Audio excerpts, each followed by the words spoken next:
स्वागत है। आज से हम इतिहास पढ़ने जा रहे हैं, हिस्ट्री पढ़ने जा रहे हैं और इस हिस्ट्री में आज हमारा टॉपिक रहेगा भारत के इतिहास में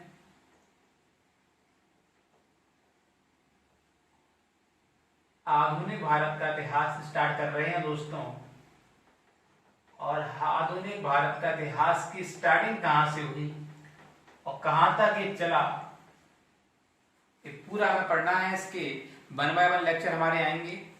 आज हम आपको बता दें कि आधुनिक भारत का इतिहास हमारे भारत में 1707 से 1947 तक चला। आप इसका ध्यान रखें,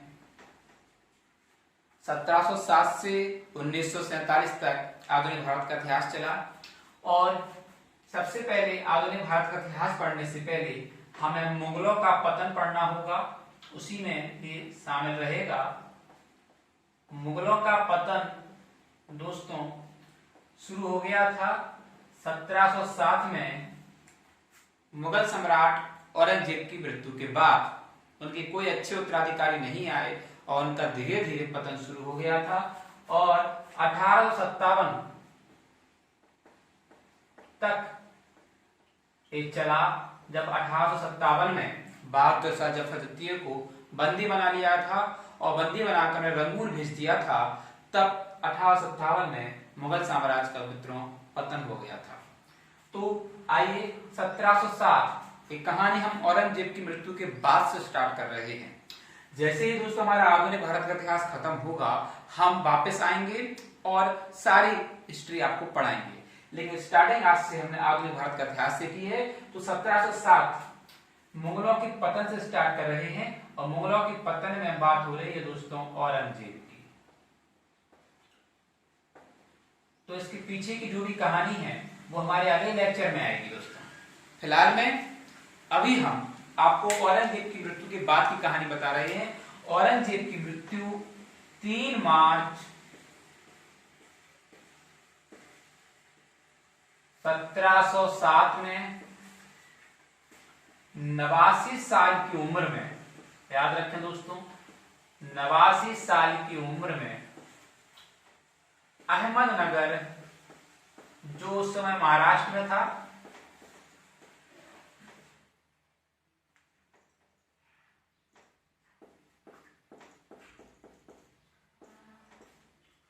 हुई थी। औरंगजेब की मृत्यु 3 मार्च 1707 में 89 साल की उम्र में अहमदनगर महाराष्ट्र में हुई थी। औरंगजेब की जब मृत्यु हुई तो इसके 3 पुत्र जीवित थे दोस्तों। इसके 2 पुत्र और थे जिनकी मृत्यु इसने खुद की थी।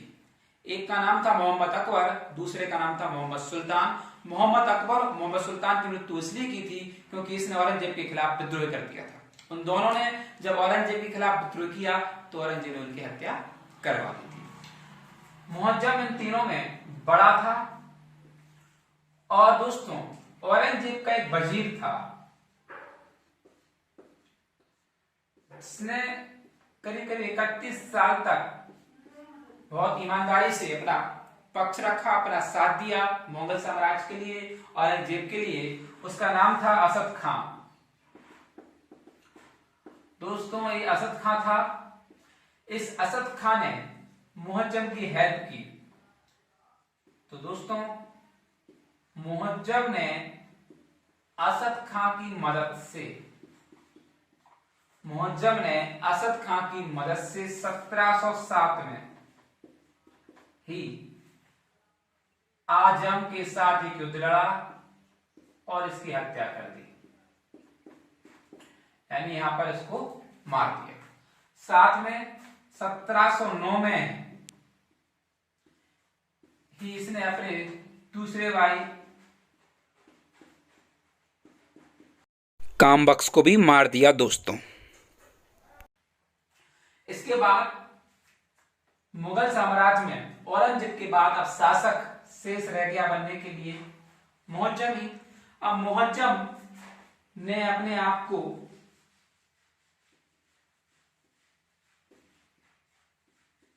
बहादुर शाह प्रथम की उपाधि से विभूषित किया और अगला मुगल सम्राट बना। बहादुर शाह प्रथम का शासन 1707 से 1712 तक चला। इस बीच क्या क्या हुआ आइए जाने। सर्वप्रथम बहादुर शाह प्रथम को ही शाह आलम प्रथम के नाम से जाना जाता है। इसी को बूढ़ा सम्राट भी कहा जाता है और इसी को शाह बेखबर भी कहा जाता है। एक 65 वर्ष की उम्र में शासक बना था, यानी पूरे मुगल साम्राज्य में सबसे बड़ी उम्र में यदि कोई मुगल सम्राट बना तो वो थे बहादुर शाह प्रथम, जिन्हें शाह आलम प्रथम, बूढ़ा सम्राट, शाह बेखबर भी कहा जाता था। और सबसे कम उम्र में थे मोहम्मद जलालुद्दीन अकबर, जो 13 वर्ष की उम्र में सम्राट बने थे। आगे बढ़ते हैं। बहादुर शाह प्रथम ने अपने पिता औरंगजेब की कुछ नीतियों में बदलाव किए, जिसमें उन्होंने सबसे पहले जो जजिया कर लगाया जाता था अपने शासन में, इस पर प्रतिबंध लगवा दिया। दोस्तों, जजिया कर पर प्रतिबंध लगा दिया। जजिया कर उस कर को बोलते थे जो नॉन मुस्लिम को देना पड़ता था, जो मुसलमान नहीं हुआ करते थे उनको देना पड़ता था। जजिया कर प्रतिबंध किया। इसमें मेल मिलाप की नीति अपनाई मित्रों, मेल मिलाप की नीति अपनाई लोगों से, इसने मेल मिलाप की नीति अपनाई। दोस्तों, जो बहादुर शाह प्रथम था वो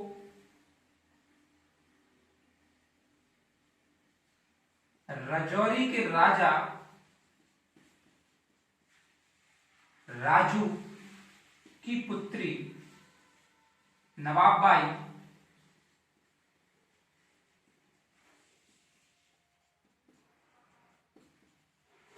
का पुत्र था और नवाबबाई औरंगजेब की पत्नी थी। इसके बाद क्या हुआ दोस्तों, देखिए यहां बढ़ते हैं। मेल मिलाप की नीति के बाद जजिया का प्रतिबंध हो गया।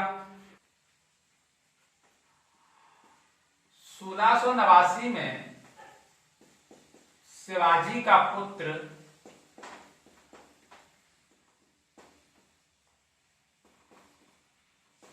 शाहू को औरंगजेब ने बंदी बना लिया था,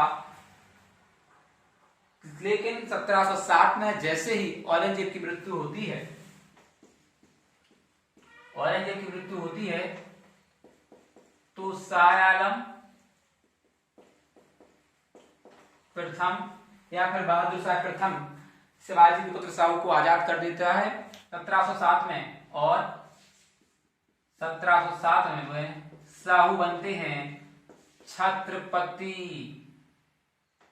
शाहू महाराज के नाम से जाने जाते हैं। यहां से इन्होंने मैत्री का काम किया, मैत्रीपूर्ण नीति अपनाई। साथ में उसी समय दोस्तों जो राजस्थान था,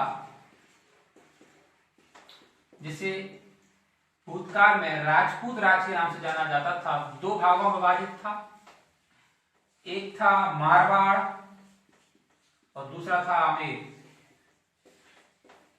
मारवाड़ और आमेर। मारवाड़ के शासक उस समय थे महाराजा अजीत सिंह,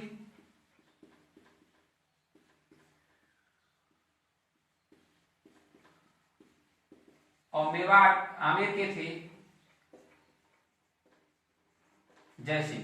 ये दोनों ही मुगलों के अधीन थे। 1707 में जब औरंगजेब की मृत्यु हो जाती है तो मारवाड़ के राजा महाराजा अजीत सिंह खुद को स्वतंत्र घोषित कर देते हैं। जैसे ही वो खुद को स्वतंत्र घोषित करते हैं, बहादुर शाह प्रथम इसको अपना प्रति विद्रोह मानते हैं और इस विद्रोह को दबाने के लिए वह सर्वप्रथम आमेर जाते हैं और विजय सिंह को आमेर का राजा घोषित कर देते हैं। उसके बाद वह मारवाड़ जाते हैं और मारवाड़ में अजीत सिंह के साथ युद्ध लड़ते हैं। उस युद्ध में अजीत सिंह की हार होती है और ये आत्मसमर्पण कर देते हैं। इसके बाद यहां से इसके बाद बहादुर शाह प्रथम दक्षिण की ओर चला जाता है। इसके बाद महाराजा अजीत सिंह दुर्गादास की मदद से आमेर पर आक्रमण करते हैं और वजय सिंह को हराकर आमेर को अपने कब्जे में ले लेते हैं। इसके बाद क्या हुआ दोस्तों, मुगल सिख संबंध थे उस समय के। औरंगजेब के समय मुगल सिख संबंध अच्छे नहीं थे, लेकिन बहादुर शाह प्रथम ने सिखों के 10वें गुरु गोविंद सिंह से संधि कर ली।